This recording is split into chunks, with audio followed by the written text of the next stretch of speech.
মিথ্যা মামলার ফাঁদে ফেলার চেষ্টা, মাসের পর মাস কারাগারের অন্ধকার, অবশেষে মাতৃভূমি ছাড়তে বাধ্য হয়েছেন। তবুও দেশের কোটি মানুষের কাছে তিনি নেতৃত্বের প্রতীক। বাংলাদেশের রাজনৈতিক ইতিহাসে যার নাম অম্লান, তিনি জিয়া পরিবারের জ্যেষ্ঠ সন্তান তারেক রহমান, পিতা শহীদ রাষ্ট্রপতি জিয়াউর রহমান, মাতা দেশের প্রথম নারী প্রধানমন্ত্রী বেগম খালেদা জিয়া। ১৯৭১ সালে মুক্তিযুদ্ধের সময় পিতা যুদ্ধের নেতৃত্বে, আর তিনি মা ও ছোট ভাইয়ের সাথে পশ্চিম পাকিস্তানে বন্দী। শৈশবেই শিখেছেন রাজনীতি মানে ত্যাগ, সংগ্রাম এবং দায়িত্ববোধ। শিক্ষাজীবন শুরু বিএফ শাহীন কলেজে, পরে সেন্ট জোসেফ রেসিডেন্সিয়াল মডেল আর উচ্চ মাধ্যমিক আদমজী ক্যান্টনমেন্ট কলেজ থেকে। ঢাকা বিশ্ববিদ্যালয়ের আইন বিভাগে পড়লেও ব্যবসায়িক জীবনে পা রাখেন। বস্ত্রশিল্প ও নৌ পরিবহন খাতে সাফল্য পান। ২০০২ সালে বিএনপির সিনিয়র যুগ্ম মহাসচিব হয়ে আনুষ্ঠানিকভাবে রাজনীতিতে প্রবেশ, কিন্তু ১৯৯০-এর স্বৈরাচার বিরোধী আন্দোলন দেখেই রাজপথে সক্রিয় ছিলেন, যা তাকে দ্রুত পরিচিতি এনে দেয়। ১৯৯১ সালের নির্বাচনে দেশের প্রতিটি জেলায় প্রচারণা চালিয়ে বিজয়ে ভূমিকা রাখেন। দলের কৌশল নির্ধারণ, তৃণমূল গঠন ও তরুণদের রাজনীতিতে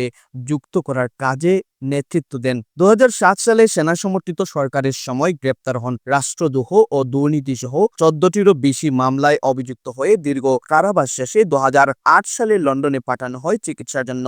আজও দলের গুরুত্বপূর্ণ সিদ্ধান্ত, নেতৃত্ব, নির্বাচন ও নির্বাচনী কৌশলে তার অবদান অপরিহার্য। বিতর্ক আছে, সমালোচনা আছে, তবুও বাংলাদেশের রাজনীতিতে তার উপস্থিতি অস্বীকার করা যায় না। দেশের প্রতি ভালোবাসা ও ত্যাগ তাকে পরিণত করেছে এক অনন্য নক্ষত্রে।